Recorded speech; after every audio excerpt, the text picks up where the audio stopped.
Vasanth news நேயர்களுக்கு வணக்கம். இனி நம்ம எங்க இருக்கோம் அப்படின்னு பாத்தீங்கன்னா, சென்னையில இருக்கிற ஜிம்கானா கிளப்ல இருக்கோம். ஜிம்கானா கிளப் அப்படின்னு ஒன்னே ஏதோ சினிமால வர்ற பேர்லாம் சொல்லி ஏமாத்தாதப்பா அப்படின்னு நீங்க நினைக்கலாம். நான் பொய் சொல்ல, உண்மையிலேயே சென்னை அண்ணா சாலையில ஜிம்கானா கிளப்னு ஒன்று இருக்கு. ஆனா இது சிலைகளின் கதை தானே. இதுக்கும் ஜிம்கானா கிளப்புக்கும் என்ன சம்பந்தம் அப்படின்னு நீங்க கேட்டீங்கன்னா, ஜிம்கானா கிளப்புக்கு வெளியே இருக்கக்கூடிய காமராஜர் சிலையை பத்தி தான் இன்னைக்கு நம்ம சிலையின் கதையில பார்க்க போறோம். காமராஜர் அவர்களுக்கு தமிழ்நாட்டில் இந்தியாவில் பல்வேறு சிலைகள் இருக்குது. ஏன் இந்த சிலையை பத்தி பார்க்கணும் அப்படின்னு கேட்டீங்கன்னா, இது ரொம்ப சிறப்பான ஒரு சிலைங்க. இதுக்கு பின்னாடி ஒரு பெரிய கதை இருக்கு. 1930 இப்ப காமராஜர் சிலை இருக்கிற இதே இடத்துல லார்ட் வெல்லிங்டனுடைய சிலையை வச்சிருக்காங்க. அப்போ பிரிட்டிஷார்களுடைய ஆட்சி இல்லையா, அப்ப அந்த சிலையை வச்சிருக்காங்க.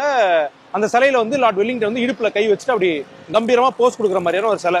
அதன் பிறகு சுதந்திரம் கிடைச்சதுக்கு அப்புறம் பல்வேறு இடங்கள்ல இந்தியா முழுக்க வெள்ளைக்காரர்களுடைய சிலை தாக்கப்படுது. என்னதான் அவங்க பொறுப்புல இருந்தாலும், இங்க நிறைய பதவிகள் இருந்திருந்தாலும் ஒரு கோபம் இருக்கும்ல, இவ்வளவு நாள் சுதந்திரம் கொடுக்காம இருந்தாங்க அப்படின்ற கோபத்துல தாக்கப்படுது. சரி, தேவையில்லாத பதட்டம் வேண்டாம் அப்படின்னு சொல்லி அன்னைக்கு முதலமைச்சரா இருந்த ஐயா திரு காமராஜர் அவர்கள் என்ன பண்றாங்க அப்படின்னா, இங்க இருந்த சிலையை எடுத்துறாங்க. சுதந்திரத்துக்கு பிறகு 1957 எடுத்ததுக்கு அப்புறம் இந்த இடம் ஒரு வெற்றிடமா தான் இருந்திருக்கு. ஜிம்கானா கிளப் ஆல்ரெடி இந்த இடத்துல நிறுவப்பட்டுருச்சு. இந்த இடத்துல ஏன் நம்ம ஒரு சிலை கொண்டு வரக்கூடாது அப்படின்னு முடிவு பண்ண அன்னைக்கு இருந்த ஆட்சியாளர்கள் என்ன பண்றாங்க அப்படின்னா, காமராஜர்களுடைய சிலையவே நம்ம இங்க வச்சிடலாம் அப்படின்னு சொல்லி ஒரு ஐடியா பண்றாங்க. ஆனா காமராஜர்கள் அப்போ சிஎம் பதவியில் இருக்கிறாங்க. பொதுவா இருக்கிற ஒரு மனிதர்களுக்கு சிலை வைக்க மாட்டாங்க. ஒருத்தர் மறைஞ்சதுக்கு அப்புறம் அவங்களோட நினைவா தானே சிலை வைப்பாங்க. அதனால இந்த சிலை ஃபர்ஸ்ட் ஸ்பெஷல். ரெண்டாவது ஸ்பெஷல் என்ன அப்படின்னா, இந்த சிலை யாரு திறந்து வச்சாங்க அப்படின்றதுதான். 1960ஆம் ஆண்டு செப்டம்பர் மாதம் 9ஆம் தேதி இந்த சிலையை திறந்து வச்சது பண்டிட் ஜவஹர்லால் நேரு. ஜவஹர்லால் நேரு அவர்களுக்கு ஒரு பாலிசி இருந்திருக்கு. அந்த பாலிசியை மீறி உயிருடன் இருந்த ஐயா காமராஜர் அவர்களுக்கு ஒரு சிலையை திறந்து வச்சிருக்கிறாங்க. அதுதான் ஜிம்கானா கிளப்பினுடைய முகப்புல ஜிம்கானா கிளப்புக்கு போறதுக்கு முன்னாடி பிரம்மாண்டமா தோற்றமளிக்கக்கூடிய அந்த காமராஜர்களுடைய சிலை.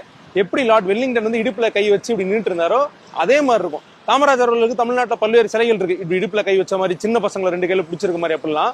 ஆனா இந்த சிலைக்கு பின்னாடி இப்படி ஒரு கதை இருக்கு. பண்டிட் ஜவஹர்லால் நேரு அவர்களுக்கு ஒரு பாலிசி இருக்குன்னு நான் சொன்னேன். என்ன அப்படின்னா, உயிரோட இருக்கிறவங்களுக்கு சிலை திறந்து வைக்க கூடாது அப்படின்றத நேரு அவர்கள் ஒரு பாலிசியாவே வச்சிருந்திருக்காரு. சிலை அப்படின்றத ஒரு மெமரிக்காக தானே, ஏன் அதை ஒருத்தங்க இருக்கும் போதே நம்ம வைக்கணும் அப்படிங்கறது அவருடைய பாலிசி.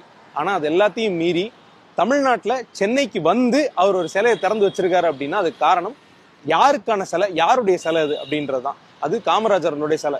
தன்னலமற்று மக்களுக்காக நல்ல பொது மனிதனாக சுத்தமான ஒரு அரசியல்வாதியாக இருந்ததுனால ஜவஹர்லால் நேரு அவர்களே தன்னுடைய பாலிசியை கொஞ்சம் தளர்த்திட்டு இறங்கி காமராஜர்களுடைய சிலையை திறந்து வச்சிருக்காரு.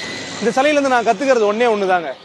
நம்ம ஒரு செல்ஃப்லெஸ்ஸான பர்சனா, சுயநலமா இல்லாம பொதுநலவாதியா நல்ல மனிதரா இருந்தோம்னு வச்சுக்கோங்களேன்,